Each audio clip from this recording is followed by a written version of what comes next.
Nobody told them what was about to happen to them. Thousands of German soldiers, once the pride of Field Marshal Erwin Rommel's Afrika Korps, stood crammed on the deck of an American troop transport in the spring of 1943, watching a harbor on the Atlantic coast blaze with electric light.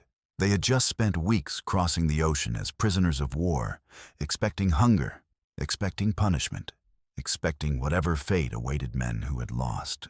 Instead, an American sailor walked down the line of prisoners carrying a tray. On it, small metal bowls of vanilla ice cream, already starting to melt in the salt air. One soldier stared at his bowl for a long moment before he touched it. Further down the line, another began to laugh, not from joy, but from the particular kind of laugh that escapes a man when his entire understanding of the world has just cracked open. They had been told the enemy waiting across the ocean was weak, divided. Joseph Goebbels' propaganda ministry called America a mongrel nation, a fractured, racially mixed country, too soft and too distracted to sustain a real war on two fronts. What these men were about to discover, in prison camps scattered across the American heartland, was a weapon more effective than anything the Wehrmacht had faced in battle. It never fired a shot. It just opened a door and let them see how the enemy actually lived. 3 weeks earlier, in Tunisia, nearly 250,000 Axis soldiers had laid down their weapons. It was one of the largest surrenders of the entire war. The collapse of Rommel's once feared desert army, trapped between British forces pushing from the east and American troops pressing in from the west. These were not weak men. They were hardened veterans who had crossed the Sahara on half rations, who had fought through sandstorms that could strip paint from steel, who had spent 2 years being told that theirs was the superior race, fighting a war against inferior, decadent enemies who would break long before Germany did. And they carried with them a very specific belief about the country that had just helped defeat them. America, they had been told, was already buckling, rationing, unrest, a population too comfortable to endure real sacrifice, run by a government too divided by race and class to organize the kind of industrial machine needed to fight two enemies on 2 oceans at once. Back home, that belief made sense of everything they had lived through. German cities were under blackout every night, bracing for Allied bombers. Ration cards controlled everything from bread to shoe leather. Sugar, coffee, and chocolate had all but disappeared from civilian life years earlier. If Germany, disciplined and unified, was straining this hard just to survive, then surely a country as soft and divided as America was already closer to collapse than anyone in Berlin dared admit. That was the story. That was the comfort. What awaited them instead was a boat ticket into the middle of that same country, and the voyage there was only the first crack in everything they thought they knew. The ships that carried them were themselves a kind of message. American shipyards were producing new cargo vessels at a pace German engineers considered almost impossible. Hulls welded and launched to sea in a matter of days, entire fleets assembled on assembly lines the way Germany built rifles. Before the war ended, American shipyards would launch more than 2,700 of these vessels alone. One class of ship, built faster than German U-boats, could sink them. Germany, grinding through a war of attrition on every front, could not replace its own losses at even a fraction of that speed.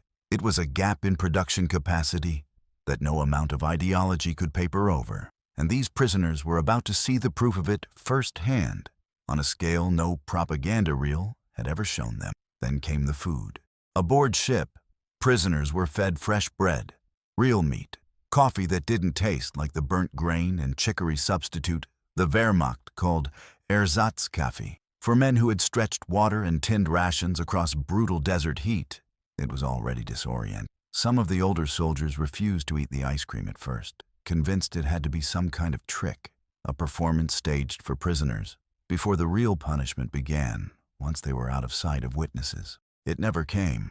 At the docks, they expected cattle cars. Instead, many were marched onto ordinary American passenger trains, upholstered seating, dasting service, the same trains civilians used to cross the country. Through the windows, as the trains rolled inland toward camps in Texas, Oklahoma, Mississippi, Wisconsin, states most of them had never even heard the names of.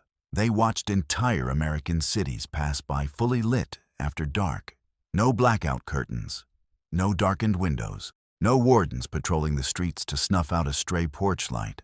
For men trained to move under the strict discipline of wartime darkness, because in Europe, a lit window at night could summon bombers, the sight of American cities burning with electricity, unafraid, was almost impossible to process. It raised a question that would follow them for months. If this country was really as weak as they'd been told, why didn't it act like it was at war at all? At a rail stop somewhere in the Midwest, under guard, a group of prisoners watched an American dockworker take one bite of an apple, decide he didn't like it, and toss the rest, still mostly whole, into a bin, before pulling a fresh one from a crate and walking off, eating it without a second thought. To an American in 1943, it meant nothing, just a man with a preference in a country with enough food to have preferences.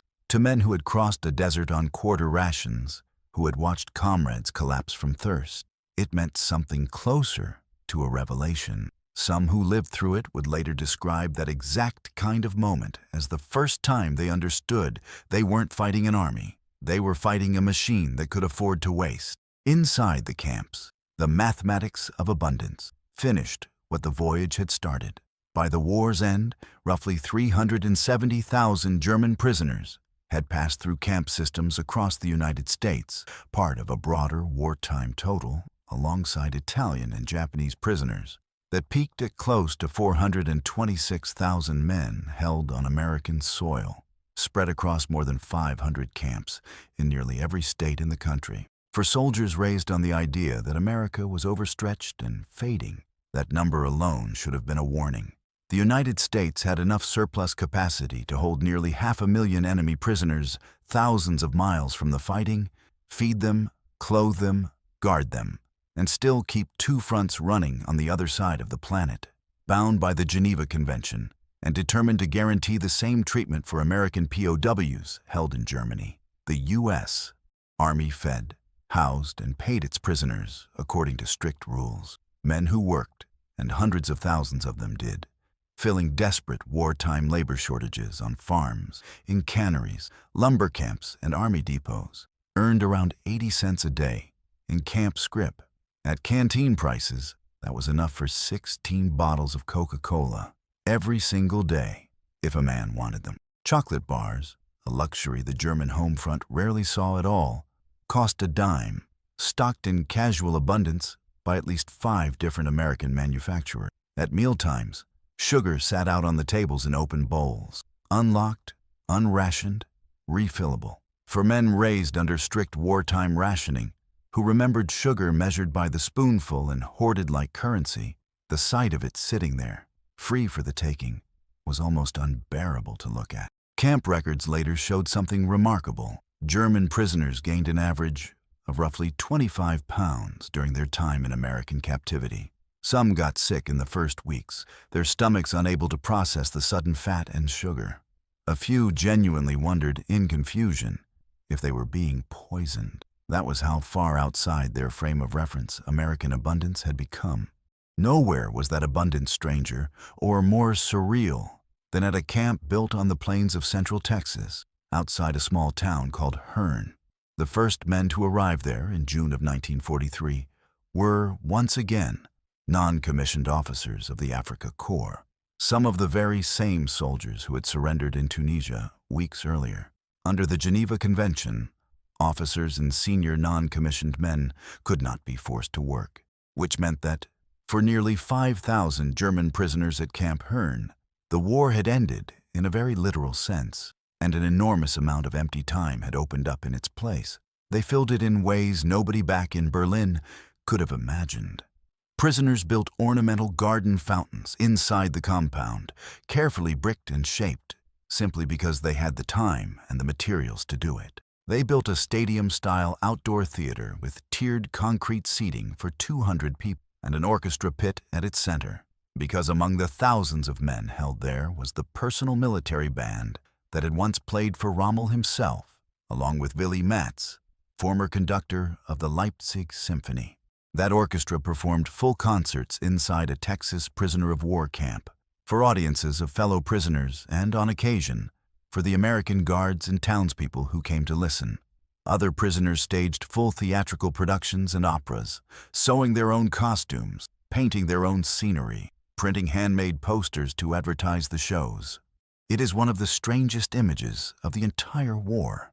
Men who had been raised to see America as a chaotic, culturally bankrupt, mongrel nation, now living inside a prison camp with a working soccer league, a tennis court, a swimming pool, and a full symphony orchestra.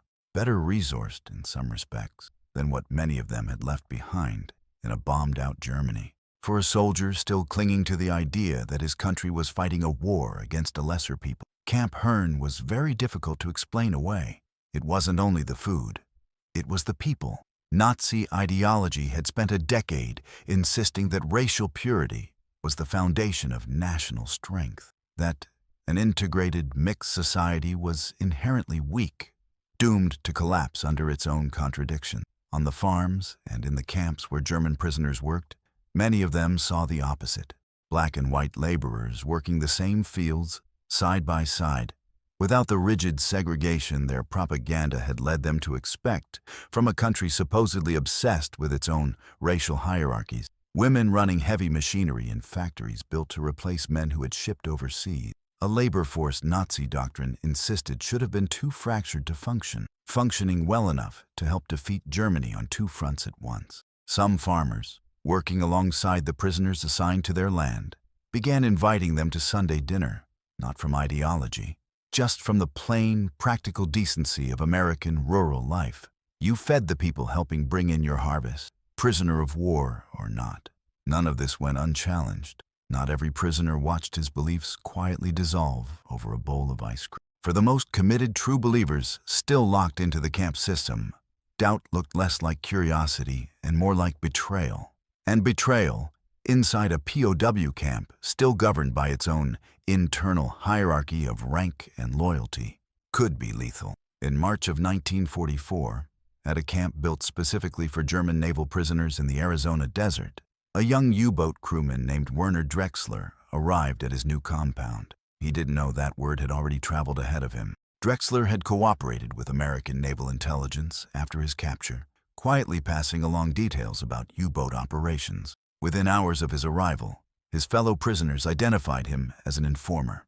That same night, a group of them cornered him. By morning, he was dead, found hanged in the camp's shower building. 7 men were eventually convicted by American military court for his killing and executed together at Fort Leavenworth on August 25, 1945, the largest mass execution by hanging carried out in the United States in the entire 20th century. It remains a grim, necessary footnote to this story. For every man whose faith in the old ideology was quietly crumbling under the weight of ice cream and open sugar bowls, there were still true believers inside those same fences, willing to kill to enforce the loyalty that abundance was steadily eroding. American camp administrators knew exactly. Inside many camps, the prisoner population effectively split into 3 rival factions, watching each other as closely as they watched their captors. Committed Nazis who still enforced the old discipline, communists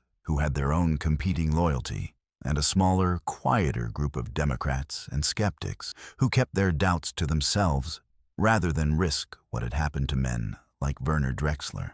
American officers sometimes deliberately separated prisoners along these lines, housing the anti-Nazis apart from the hardliners, giving that fragile, doubting minority room to breathe without a rope waiting for them in the shower block. That tension between the men starting to doubt and the men still enforcing the old certainty was exactly what the United States military set out to exploit next, on purpose. Not every prisoner who lived through this arrived from the deserts of North Africa. Some came later, from a very different battlefield, and their stories are documented in even sharper detail. Günter Grave was 18 years old on August 20th, 1944, lying wounded in a field hospital in Normandy, France, a grenade fragment in his foot, when American troops finally reached the position and took the hospital's German patients prisoner. He had gone to war a believer. Like most boys his age, he'd moved through the Deutsches Jungvolk and then the Hitler Youth, Raised inside a system built to produce certainty, not doubt, he was put aboard the ocean liner Queen Mary for the crossing to America.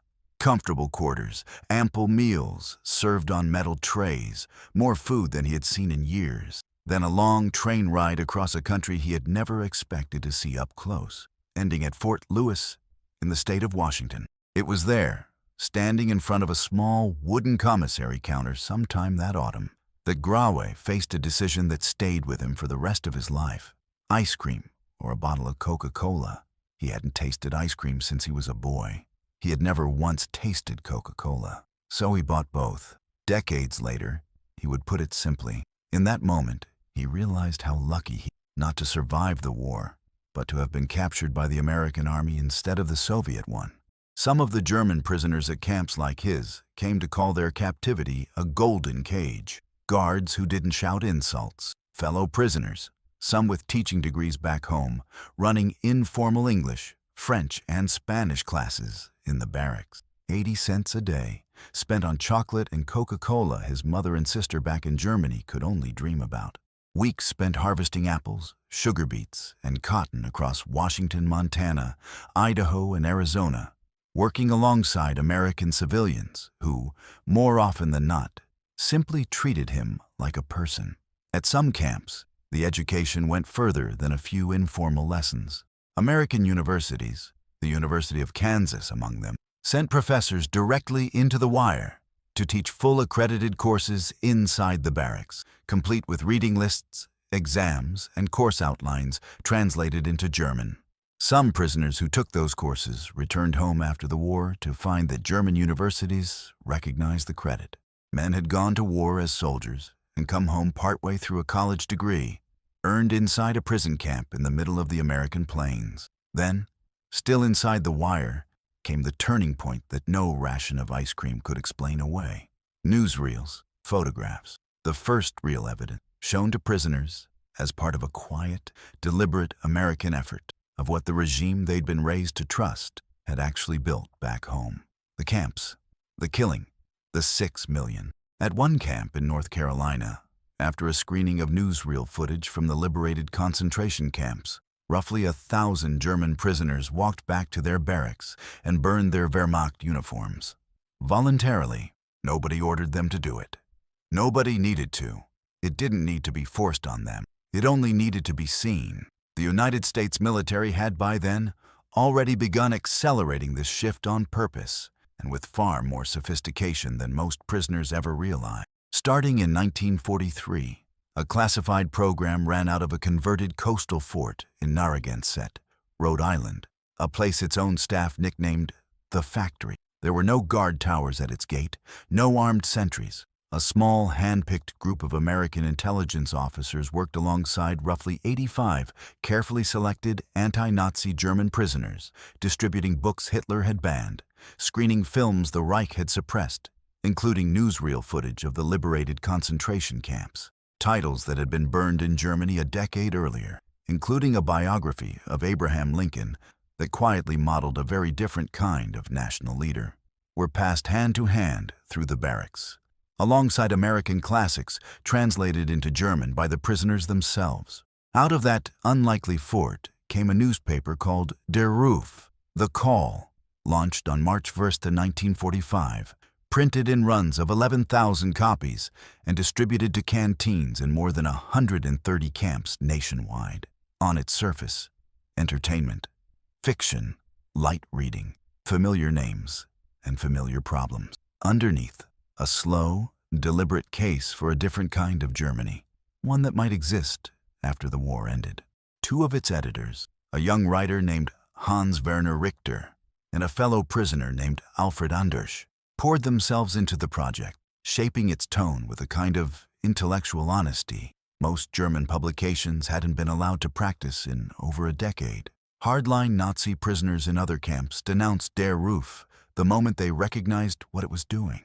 They weren't wrong. By then, it barely mattered. Camp newspaper surveys conducted by American intelligence tracked the shift in real time.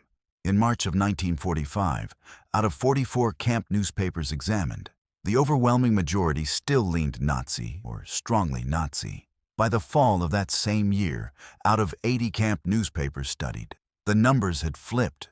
Most had drifted toward non-political, anti-Nazi, or openly democratic positions. Nobody had beaten that belief out of these men. It had simply stopped making sense, set against everything they were living through every single day, inside a country they'd been told was too weak and too divided to survive a two-front war.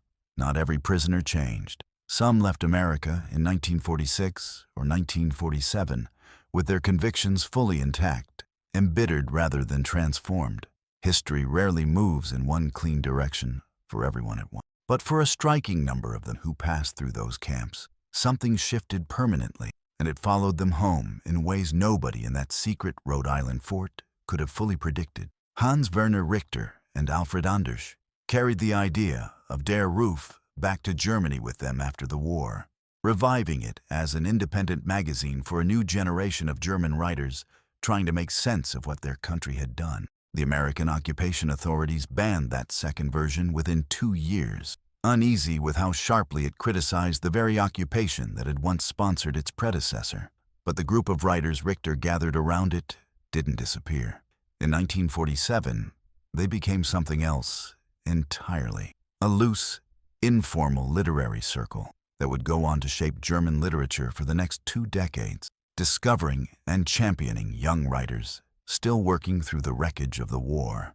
Among the names that circle helped launch onto the world stage were 2 future Nobel Prize winners in literature, writers who might never have found each other or found their voices without a secret newspaper started inside an American POW camp on the coast of Rhode Island. When Germany finally surrendered in May of 1945, repatriation should have been simple. It wasn't. Many of the farmers who had come to depend on German labor petitioned to keep their workers longer, worried about bringing in a harvest without them. Some prisoners had spent so long working the same land, eating at the same tables, that going home felt less like liberation and more like being torn away from a life they'd only ever expected punishment. American labor unions, on the other hand, wanted the prisoners gone immediately, seeing them as competition for returning U.S. soldiers looking for work. President Harry Truman settled the argument. He ordered the prisoners sent back to Europe, not necessarily to a free Germany, but to whichever country wanted them. For thousands of men, that order meant years more of forced labor, this time in the unfriendly hands of Britain and France, rebuilding a continent their own country had helped destroy before they ever saw home again. Günter Graebe was one of the men who lived out that quieter, ordinary version of the same transformation. Without ever writing a page of it down, he was released and repatriated to Germany in 1947 after nearly 3 years in American custody. He went on later in life to call Adolf Hitler one arrogant, hypocritical, damned liar, the man who had led his nation into ruin and shame. In October of 2017, 91 years old, he rode an electric bicycle through the gates of what is now Joint Base Lewis McChord, on the site of the old POW camp, with signs on the back wheel carrying a simple message to the country that had once held him prisoner. He toured the barracks where he'd once scrubbed the floors clean with bleach. He visited the graves of 3 German prisoners who never made it home. Then he shook the hand of the American officer who greeted him and said, "Thank you." 73 years earlier, an 18-year-old boy had lain wounded in a French field hospital, waiting to find out what the enemy would do with him. He had been raised to believe that enemy was weak, degenerate, and doomed. He had been raised to fear what capture might mean. What he found instead, in a wooden barracks on the edge of the Pacific Northwest, was a bowl of ice cream, a cold bottle of Coca-Cola, and slowly, unmistakably, the truth. None of it happened because Washington set out on day 1 to defeat an ideology with a dessert menu. It happened because a country built on industrial surplus simply kept doing what it already did, feeding people, paying for labor, stocking a commissary shelf, and never thought to hide that surplus from the men it had just captured. The weapon wasn't designed. It was just true, and it turned out to be more corrosive to Nazi certainty than anything printed in 1,000 copies of Der Ruf. You can win a war by destroying tanks, ships, and planes. Germany learned that lesson on every front, from Stalingrad to Normandy. But there's another way to end a war, one that never shows up on a map. You end it in the mind of the man holding the rifle, by showing him a world so abundant, so casually generous, even to its enemies, that everything he was ever told to believe simply stops making sense. Some wars are won with weapons. This one, in the quiet corners of American mess halls and commissary counters, was won in part with a spoon. Stories like this one cross oceans the way secrets once did. Quiet histories that shaped the outcome of the largest conflict in human history. If this story reached you tonight, I'd love to know where in the world you're watching from.